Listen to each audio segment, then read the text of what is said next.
Everybody ready? Let's talk about it. What's up, beautiful people? How y'all doing? A sister is doing great. Look what y'all did. Y'all done got me up to 500 plus subscribers. Yes, thank you so much. I am so excited. I'm so ecstatic. I'm like, wow. I know it took me a minute, but shoot, I finally made it. 500. Shout out to you guys. Thank y'all so much. Yes, thank you. So let's get into today's show.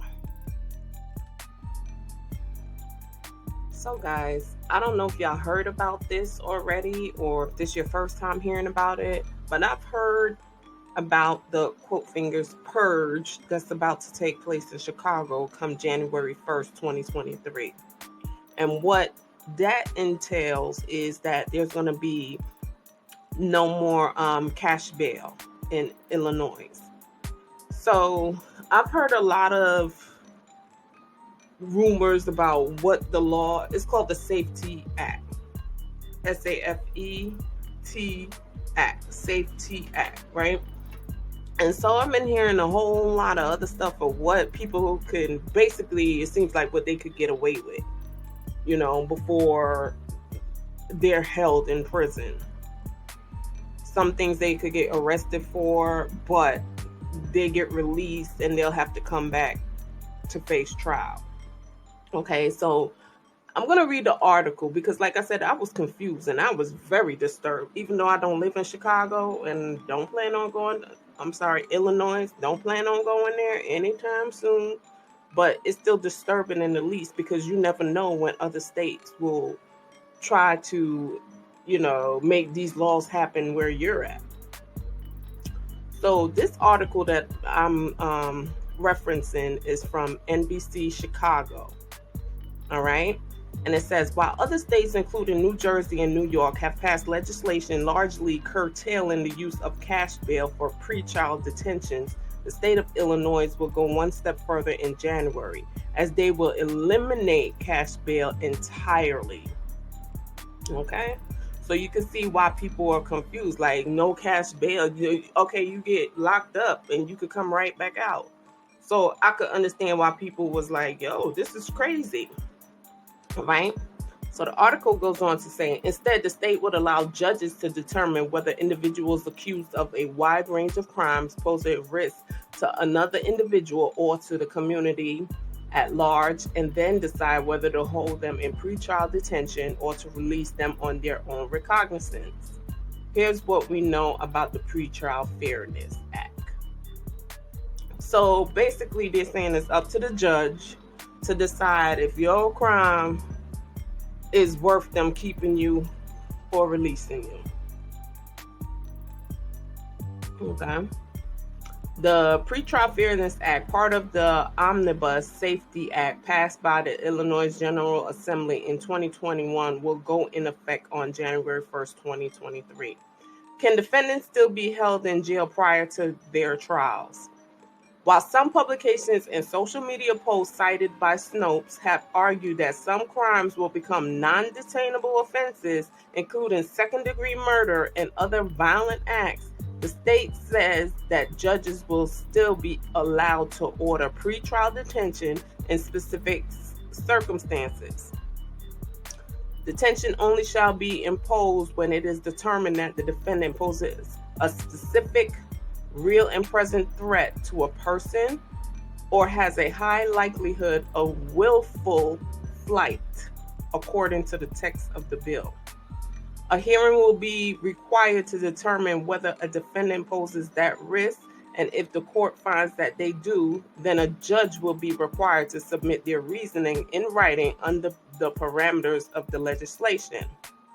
The nature and circumstances of the charges, the weight of evidence against the defendant's history and characteristics, and the risk that will be posed by release will all be evaluated according to Civic Fed.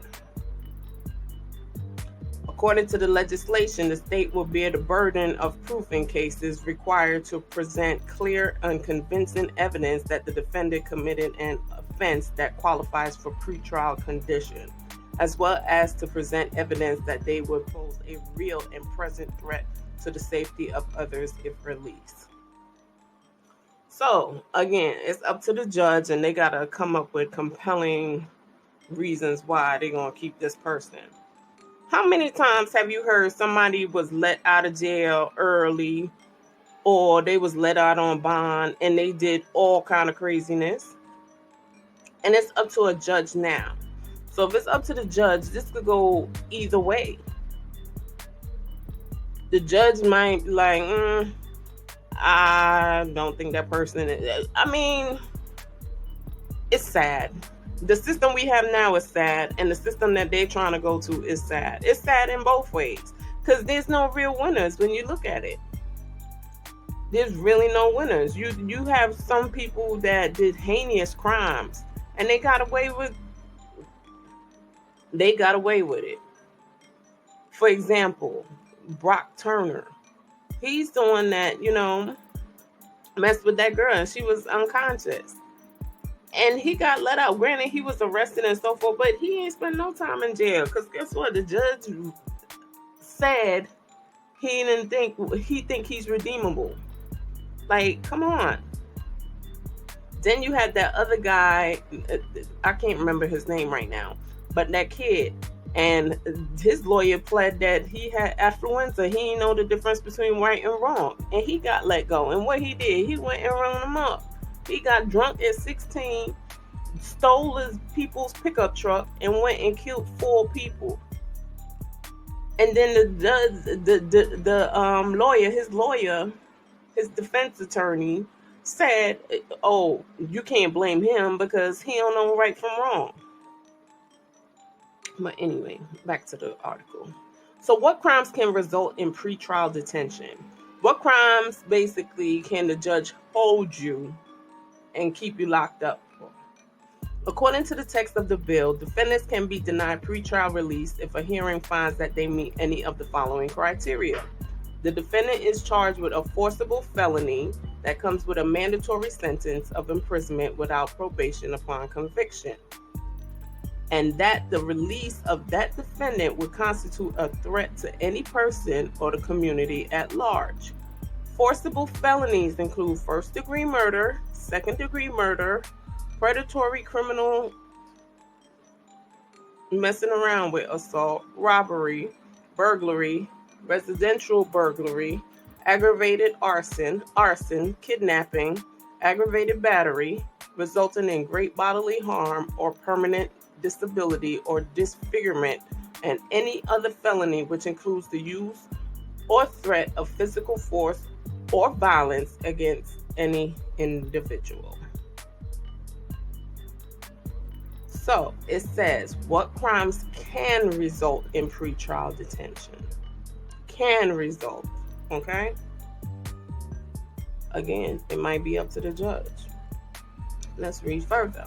If the defendant is charged with stalking or aggravated stalking and their release would pose a threat to the community or to an individual, if the defendant is charged with domestic battery or aggravated domestic battery and their release will pose a threat to the community or an individual, if the defendant is charged with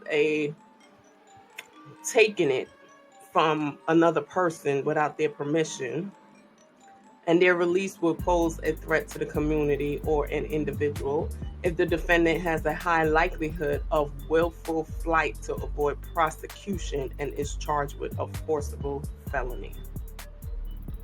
So there's some stuff on there that, but again, you could get detained for it. I'm not saying that you will. It could. So how will the hearings work? If the state seeks to find that a defendant must be held in pretrial detention, then they are required to hold an immediate hearing to argue their position. Judges can issue short continuances of up to 48 hours for the filing of that petition, but a decision will need to be reached quickly. According to the bill, even if a defendant is found to qualify for pretrial detention, periodic hearings will be held to determine whether circumstances have remained the same. Okay. That's an interesting thing. Periodical hearings. Will all defendants currently in jail be freed on January 1st? The governor's office says that the bill does not mandate immediate release for those accused of specific felonies and misdemeanors. Courts will have the option to release individuals if they find that the defendants do not pose an active threat to the community or to another individual. Why is the state eliminating cash bail? Proponents of the bill argue that the cash bail system disproportionately impacts minority communities and that eliminating the practice will help to ensure more equitable outcomes. Far too many people, their assessments was based not on their risk, but on the amount that they could afford to pay. So eliminating cash bail makes this about risk and not about poverty. So in New Jersey, judges can set cash bail, but only if there's a risk the defendant won't appear in court. Prosecutors also can't seek cash bail unless they can make the finding first that a defendant can afford it. Unlike in Illinois, every felony charge in New Jersey is detainable, giving prosecutors a wider range of charges that they can push for pretrial detention. The number of people in jail awaiting trial in New Jersey has fallen by more than 40%. The bill also included a provision that required that defendants be brought to trial within 6 months of indictment. What has happened in other states where cash bail has been curtailed? In New York diminished its use of cash bail in 2019. According to the New York City Comptroller, of the 48,000 people in March 2021 that were waiting at home for criminal cases to be resolved, 96% were not rearrested, and only 1% were rearrested for a violent felony offense. Despite that, nearly 2/3 of New Yorkers thought that bail reform led to an increase in crime.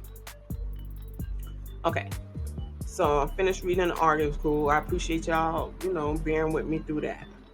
What I want to say about this is it did clear up some stuff for me, because when I first heard about it, it was like, okay, domestic violence that wasn't detainable. Like basically you could get out, you get arrested, you get a court date, and you gone. So you free to roam about and do what you got to do. So it kind of cleared up some stuff for me that I've been hearing on the internet, but at the same time, it's still, I still don't like it. And like I said, the system we have now in place, even though I don't live in Chicago, but the system in place now is messed up, and the one that they're trying to go to is messed up. So I can understand why people are saying this seems like it's going to be the purge. It's still up to the judges to decide, whether somebody gets detained or not. Which, and that could be a whole lot of bias in that. So there's really no right or wrong. We still up sugar, honey, iced tea creek without a paddle. Either way you look at it. I'm just saying that, like they said stuff about driver's license and, other little minor things. Those I can understand. You don't need to be detained for that.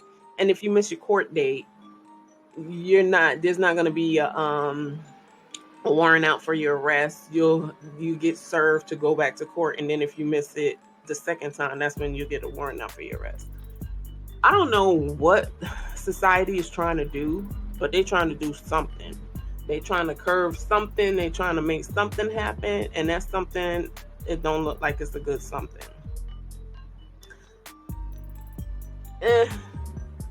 You probably not a person that gets into trouble, but trouble will find people. This act is for the betterment of the Black and brown community, according to the article, because Black and brown people are held in jail for long periods of time because they have no money to bail themselves out. when you make a statement like that, I'm just thinking, yeah, this gonna screw a lot of us black and brown people.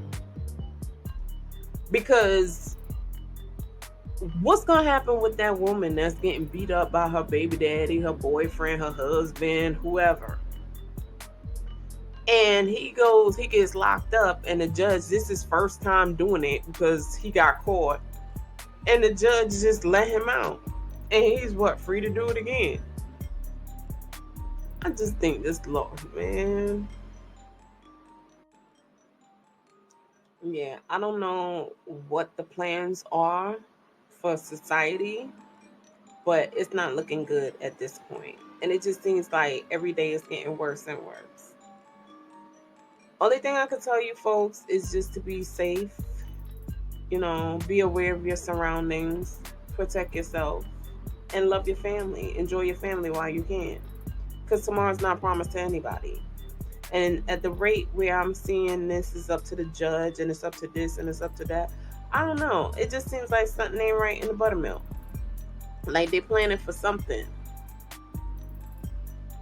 Why would you announce this and make it a broadcast? So, people, you're going to always have criminals. People are criminal minded, and they're going to use everything to their advantage. Like I said, just stay prayed up, because I don't know what they're trying to do, but yeah, we're going to see. Anyway, I thank you guys for listening. Thank you again for 500 plus subscribers. Appreciate you guys. Love you guys. Thanks for rocking with me. I hope y'all continue to rock with me some more. And, we'll bob and weave through this together. And I will talk to you guys on the next one. Thanks again. Peace.